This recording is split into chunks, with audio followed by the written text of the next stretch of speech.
Hello everyone, कैसे हैं आप सब। आई होप सब अच्छे होंगे, बढ़िया होंगे। तो आज का जो हमारा टॉपिक रहेगा वो है हमारा ions and electrolysis.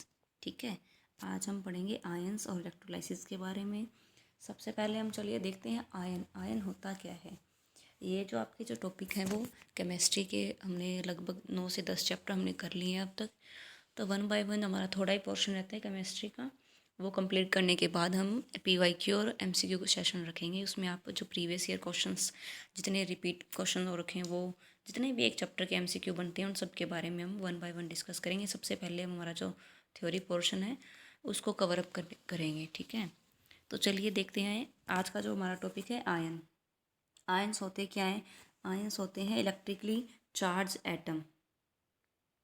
Electrically charge atom means इसके ऊपर जो आयंस हैं वो पॉजिटिवली और नेगेटिवली चार्ज एटम होते हैं। Atom means group of atoms भी हो सकते हैं, ग्रुप ऑफ मॉलिक्यूल्स।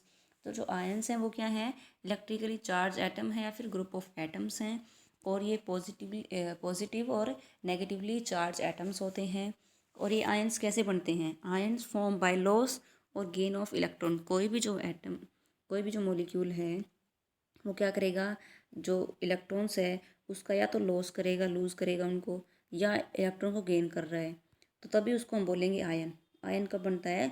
जब कोई भी मॉलिक्यूल एटम एटम क्या करेगा कि इलेक्ट्रॉन का लॉस या फिर गेन कर रहा है कोई भी एटम, उसको हम बोलते हैं आयन। जैसे कि एग्जांपल आप देखिए, जैसे है Mg2 positive, magnesium 2 positive.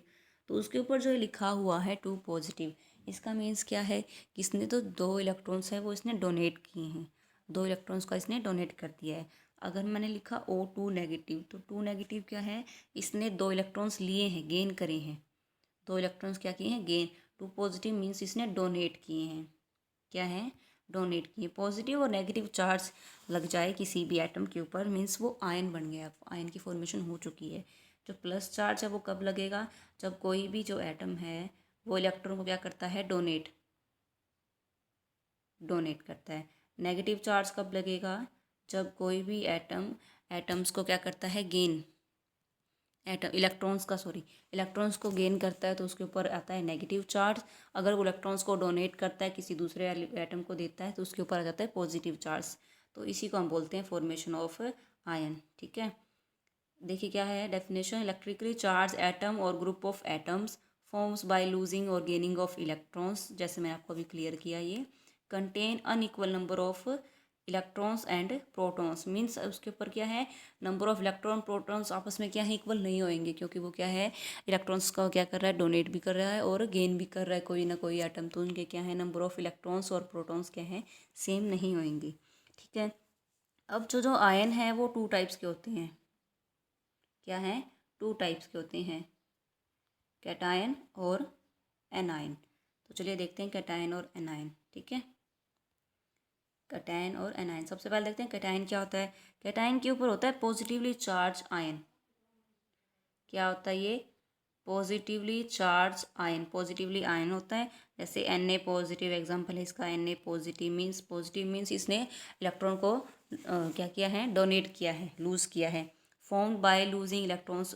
Cation कब बनते हैं? जब ये इलेक्ट्रॉन्स को लूज़ करते हैं, इलेक्ट्रॉन्स को दूसरे एटम को डोनेट कर देते हैं, तो इनके ऊपर आ जाता है positive charge means cations. Example Na positive, magnesium 2 positive, ये सारे जो पॉजिटिव वाले हैं वो क्या हैं? कैटायन के अंदर आते हैं। A cation contain less electron than a normal atom. जो नॉर्मल एटम होता है मीन्स सोडियम है, तो सोडियम का जो इलेक्ट्रॉनिक कन्फिग्रेशन है वो क्या है? 281। तो 1 इसका आउटर जो शेल है उसके अंदर 1 इलेक्ट्रॉन है, बट इसके जो आउटर शेल के अंदर कितने इलेक्ट्रॉन होने चाहिए? 8 इलेक्ट्रॉन होने चाहिए, तब ये स्टेबल कंपाउंड बनेगा। तो इसको 8 इलेक्ट्रॉन कंप्लीट करने के लिए 7 और इलेक्ट्रॉन चाहिए, बट 7 इलेक्ट्रॉन्स तो कोई डोनेट नहीं करेगा ना। तो फिर ये क्या होगा कि अपना 1 इलेक्ट्रॉन क्या कर देगा? किसी को दे देगा, डोनेट कर देगा। तो अब इसके आउटर मोस्ट सेल में कितने एलिमेंट बच गए? 8। तो अभी क्या है? स्टेबल हो जाएगा। इसीलिए इसके ऊपर क्या है? Na पॉजिटिव चार्ज आता है। अब कहने का यही है कि जो कैटायन है वो क्या करते हैं? लेस इलेक्ट्रॉन होते हैं इनके अंदर, क्योंकि 1 इलेक्ट्रॉन या तो डोनेट कर देते हैं, तो इलेक्ट्रॉन्स को डोनेट कर देंगे तो उनके अंदर पहले जो एलिमेंट एटम इलेक्ट्रॉन प्रेजेंट थे वो ज़्यादा थे। अब उन्होंने इलेक्ट्रॉन्स को डोनेट कर दिया, 1 इलेक्ट्रॉन या 2 इलेक्ट्रॉन, तो इनके अंदर कितने इलेक्ट्रॉन्स बचे? Less electrons than a normal atom. समझ आया आपको? अब आता है एनायन। एनायन क्या होता है? कैटायन में था पॉजिटिवली चार्ज आयन और ये होते हैं नेगेटिवली चार्ज आयन। ये कब फॉर्मेशन होती है इनकी? Formed by gain of one or more electrons by an atom. कोई भी एक एटम या तो इलेक्ट्रॉन्स क्या करेगा? गेन करेगा। एक या एक से ज़्यादा इलेक्ट्रॉन्स को कोई अगर गेन कर रहा है तो वो क्या हो जाएगा? एनायन के अंदर आ जाता है। ठीक है, वो इसके अंदर आएगा। Contain more electron than in normal atom. Normal atom से जो ज़्यादा इलेक्ट्रॉन्स इसके अंदर प्रेजेंट होंगे तो इसके अंदर क्या होगा कि ये इलेक्ट्रॉन्स इसके अंदर ज़्यादा होते हैं, क्योंकि ये क्या है? इलेक्ट्रॉन्स को गेन करते हैं। डोनेट जो कैटायन है वो तो डोनेट कर रहे थे, बट अनायंस क्या है? इलेक्ट्रॉन्स का गेन करते हैं कोई भी एटम। तो इसके ऊपर क्या है? ज़्यादा एटम्स ये इनके अंदर कंटेन करेंगे। जैसे कि क्लोरीन हो गया। क्लोरीन के ऊपर क्लोरीन के ऊपर होता है एक नेगेटिव। क्लोरीन नेगेटिव मतलब एक इलेक्ट्रॉन्स को एक गेन कर रहा है। ऑक्सीजन होता है टू नेगेटिव। टू नेगेटिव के मीन्स ये क्या कर रहा है? ये टू नेगेटिव मीन्स ये दो इलेक्ट्रॉन्स को गेन कर रहा है। गेन करेगा तो उसके ऊपर चार्ज आता है नेगेटिव। तो एनायंस होते हैं negative charge ions are called anions. Example आपने देख ली है। Found by the gain of one or more electrons by an atoms का एग्जांपल क्लोरीन और ऑक्सीजन का आपने देख लिया है। ठीक है, तो आयंस का पोर्शन आपको समझ आ गया होगा। बट आयन कितने टाइप के होते हैं, कब आयन की फॉर्मेशन होती है? टू टाइप्स के होते हैं, कैटायन और अनायन। ये दोनों आपने डेफिनेशन एग्जांपल्स देख ली कैसे क्या बनता है, ये भी आपको समझ में आ गया होगा। अब आता है इलेक्ट्रोलाइट्स। इलेक्ट्रोलाइट्स क्या करते हैं? ये इलेक्ट्रोलाइट होता है कि किसी भी जो सब्सटेंस है अगर उसके अंदर हम इलेक्ट्रिसिटी पास करवा रहे हैं, इलेक्ट्रिसिटी पास करवाने पर वो ब्रेक डाउन हो गए आयंस के अंदर, इनकी जो ब्रेक डाउन हो गए आयंस के अंदर, तो उसको कहते हैं electrolytes. Means break down into ions by passing electricity are known as electrolytes। ठीक है, इलेक्ट्रिक करंट इनके अंदर से पास हो सकता है, जैसे एसिड बेस सॉल्ट है, ये सब क्या है? इनके अंदर से क्या है? इलेक्ट्रिक करंट पास करवा सकते हैं अपने थ्रू से। ये substances which allow electricity to pass through them, वो सब्सटेंस जिनके अंदर से क्या है? इलेक्ट्रिक करंट पास हो सकता है। वो का चाहे मोल्टन स्टेट के अंदर हो चाहे एक्वस फॉर्म के अंदर हो, तब भी उनके अंदर क्या है? इलेक्ट्रिक करंट पास थ्रू हो सकता है। एग्जाम्पल एसिड बेस साल्ट, इन सब में क्या है? इलेक्ट्रिक करंट को हम पास करवा सकते हैं। और ये टूटने के बाद क्या देंगे? आयन की फॉर्मेशन होगी। जब ये ब्रेक डाउन होंगे तो अलग अलग आयंस मीन्स पॉजिटिव, कोई भी सब्सटेंस था उसको क्या है? पॉजिटिव नेगेटिव के अंदर आ जाएगा, टूट जाएगा, वो सब्सटेंस ब्रेक डाउन हो जाता है आयंस के अंदर, तो उसको हम बोलते हैं इलेक्ट्रोलाइट्स। ठीक है, ये भी टू टाइप्स होते हैं। एक होता है स्ट्रॉन्ग इलेक्ट्रोलाइट और एक होता है वीक इलेक्ट्रोलाइट। देखिए, स्ट्रॉन्ग इलेक्ट्रोलाइट और वीक इलेक्ट्रोलाइट की फॉर्मेशन कब और कैसे होती है समझिए इसको। जो स्ट्रॉन्ग इलेक्ट्रोलाइट है वो क्या है? कंप्लीटली डिसोसिएट होते हैं। ये क्या होते हैं? Completely dissociate to produce ions, to produce ions which are almost completely dissociated into ions in solution. जो गिवन जो सॉल्यूशन है उसके अंदर जो इलेक्ट्रोलाइट्स है वो क्या है? पूरे तरीके से ऑलमोस्ट कम्प्लीटली डिसोशिएट हो जाते हैं आयंस देने के लिए, टू प्रोड्यूस आयन। और जो स्ट्रॉन्ग इलेक्ट्रोलाइट्स हैं ये क्या कंटेन करते हैं? Contain larger number of ion. ये क्या कंटेन करते हैं? लार्जर नंबर ऑफ आयंस को कंटेन करते हैं। फॉर एग्जाम्पल आप देखेंगे जैसे HCl है, एसिड जितने NaCl, KCl, sulphuric acid, H2SO4, ये सारे क्या हैं? स्ट्रॉन्ग इलेक्ट्रोलाइट्स हैं। ठीक है, ये सारे क्या हैं? अगर उनसे ये कम्प्लीटली सोल्यूशन के अंदर डिसोशिएट होते हैं और आयंस को फॉर्मेशन करते हैं, आयंस प्रोड्यूस होते हैं। अब आता है वीक इलेक्ट्रोलाइट। वीक इलेक्ट्रोलाइट्स क्या होते हैं? जो क्या हो? Which do not ionize completely in solution. जो सोल्यूशन के अंदर क्या हो? कम्प्लीटली डिसोशिएट ना हो, पार्शली डिसोशिएट हो। पार्शली मीन्स नॉट कम्प्लीटली, पूरे तरीके से क्या हो? जो सॉल्यूशन हमारे पास गिवन है उसके अंदर क्या हो? नॉट कम्प्लीटली डिसोसिएट हो। ठीक है, पार्शली डिसोसिएट हो रहे हैं या फिर आयोनाइज आयन नहीं बना रहे हो। इसके एग्जांपल होता है एसिटिक एसिड। वीक इलेक्ट्रोलाइट का एग्जांपल क्या है? Acetic acid. एसिटिक एसिड का फॉर्मूला क्या होता है? CH3COOH, ये होता है हमारा एसिटिक एसिड। एक होता है formic acid, HCOOH। Formic acid या एसिड आपको पढ़ाए थे जब मैंने एसिड बेस और साल्ट करवाया था। और एक होता है अमोनियम हाइड्रोक्साइड। ये वन एग्जांपल है NH4OH। ये होता है हमारा अमोनियम हाइड्रोक्साइड। CH3COH होता है एसिटिक एसिड। तो ये है वीक इलेक्ट्रोलाइट्स के एग्जांपल। स्ट्रॉन्ग इलेक्ट्रोलाइट्स में आपको HCl, NaCl, KCl, H2SO4, sulphuric acid, ये सारे एग्जांपल्स हैं स्ट्रॉन्ग इलेक्ट्रोलाइट्स के। ठीक है, चलिए अब जो लास्ट जो टॉपिक है इलेक्ट्रोलाइसिस। अब आपको पढ़ना है इलेक्ट्रोलाइसिस क्या होता है। Electrolysis mean decomposition, chemical decomposition, chemical decomposition होना, process of chemical decomposition of electrolyte. Electrolyte का केमिकल डिकम्पोजिशन होना मतलब इलेक्ट्रोलाइसिस के अंदर क्या है, वो टूटकर आयंस के अंदर बिखर जाते हैं, ठीक है, जिनके अंदर से क्या हो, इलेक्ट्रिसिटी भी पास हो सकती है और वो टूटकर आयंस के अंदर आयन की फॉर्मेशन करे, आयंस के अंदर बिखर जाएं, वो इजीली डिकम्पोज भी हो जाएं, खुद ही डिकम्पोज हो जाएंगे। केमिकली डिकम्पोजिशन मीन्स खुद डिकम्पोज होते हैं और टूटकर आयन में बिखर जाते हैं और इलेक्ट्रिसिटी भी इनके अंदर से क्या है, पास थ्रू हम कर सकते हैं, पास थ्रू हो सकती है। जैसे फॉर एग्जांपल NaCl हमने ले लिया, इसके अंदर से हम इलेक्ट्रिसिटी पास कराएंगे तो ये आयंस के अंदर टूट जाएगा, आयन की फॉर्मेशन होगी Na positive plus Cl negative, ये इसकी फॉर्मेशन हो जाएगी। देखिए एक बार फिर से, NaCl हमने एग्जांपल ले लिया तो ये इसकी फॉर्मेशन होएगी, तो क्या बन जाएगा, ये Na पॉजिटिव आयन के अंदर टूट जाएगा और क्लोरीन नेगेटिव आयन्स के अंदर टूट जाता है, ठीक है, ये इसका एग्जांपल है। एक एग्जांपल और देखिए जो HCl है, हाँ एक्वस के अंदर ले लिया हमने, इसको क्या है, एक्वस मोड के अंदर ले लिया, तो HCl टूट जाएगा H पॉजिटिव आयन के अंदर और क्लोरीन नेगेटिव आयन के अंदर, ठीक है।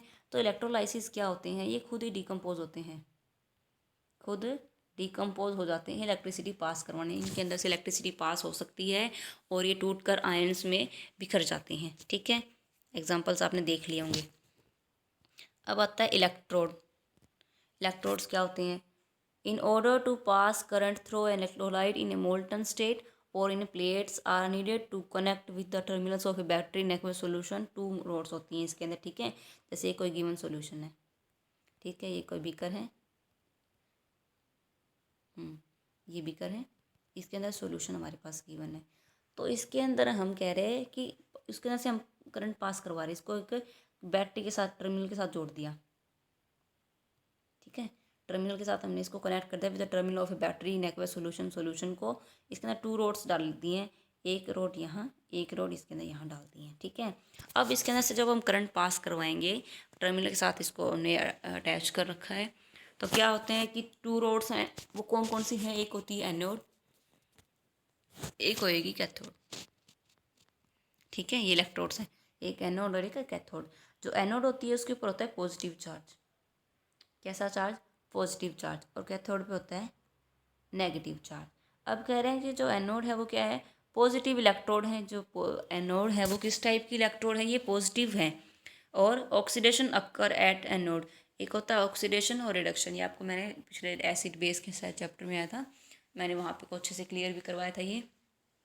अब कह रहे हैं कि जो एनोड है उसके ऊपर क्या है, ऑक्सीडेशन हो रही है। ऑक्सीडेशन रिएक्शन क्या होती है, ऑक्सीडेशन रिएक्शन जिसके अंदर एडिशन ऑफ ऑक्सीजन होता है और removal of hydrogen take place करता है, उसको हम कहते हैं ऑक्सीडेशन रिएक्शन, ठीक है। अब जो एनोड है इलेक्ट्रोड, उसके ऊपर होएगी ऑक्सीडेशन और जो कैथोड है वहाँ पे होगी रिडक्शन।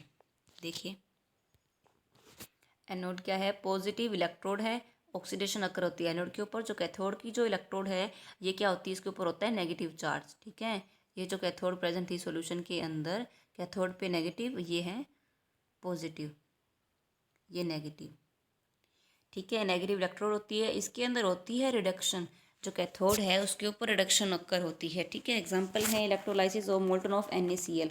NaCl का जो था NaCl, अब इस सॉल्यूशन के अंदर हम NaCl सॉल्यूशन ले रखा है, तो अब जो रोड्स होती हैं, अब मैंने कहा था इलेक्ट्रोलाइसिस होकर ये क्या हो जाती है, Na positive chlorine negative, negative वाले अब कहाँ रहेगा, कैथोड के ऊपर, क्लोरीन Na सोडियम क्या है, पॉजिटिव इलेक्ट्रोड है और क्लोरीन क्या है, नेगेटिव इलेक्ट्रोड है, ये होता है इलेक्ट्रोड, ठीक है। देखिए एक बार फिर से, in order to pass current through the electrolyte in the molten state or in plates are needed to connect with the terminal of battery. जब हम उसको इलेक्ट्रिक करंट देंगे तब जाकर ये पॉजिटिव और नेगेटिव होएगी, ठीक है। अलग उसको डिफरेंशिएट हम कर सकते हैं टर्मिनल ऑफ बैटरी से, उसको हम कनेक्ट करने के बाद एक्वस सॉल्यूशन के अंदर एनोड के ऊपर होगा पॉजिटिव चार्ज, कैथोड पर होगा नेगेटिव चार्ज। एनोड पे होगा पॉजिटिव इलेक्ट्रोड्स होती हैं और ऑक्सीडेशन वहाँ पे होता है, ठीक है। ये था आयंस और उसकी इलेक्ट्रोलाइसिस। आयंस आपको क्लियर हो गए होंगे, आयंस आप वही है जब किसी जी एटम के ऊपर पॉजिटिव नेगेटिव चार्ज लगने स्टार्ट हो जाएं तो उसको आयन की फॉर्मेशन, जैसे Na के ऊपर पॉजिटिव लग गया, क्लोरीन के ऊपर नेगेटिव लग गया, मैग्नीशियम 2 पॉजिटिव हो गया, तो ये जो चार्ज लगने के बाद जो फॉर्मेशन होती है वो आयन की फॉर्मेशन होती है। क्या बन जाते हैं अब ये आयंस, इनको हम बोलेंगे। ठीक है, आयंस होते हैं इलेक्ट्रिकली चार्ज एटम, जिनके ऊपर वो पॉजिटिवली भी हो सकते हैं और वो नेगेटिव भी हो सकते हैं। तो ये थी हमारी आज की क्लास। आई होप आपको अच्छे से क्लियर हो गया होगा। आप इसको देख लेना पीडीएफ को एक बार, ग्रुप में आपको पीडीएफ मिल जाएगी। और कल हम करते हैं हमारा नेक्स्ट टॉपिक। Thank you.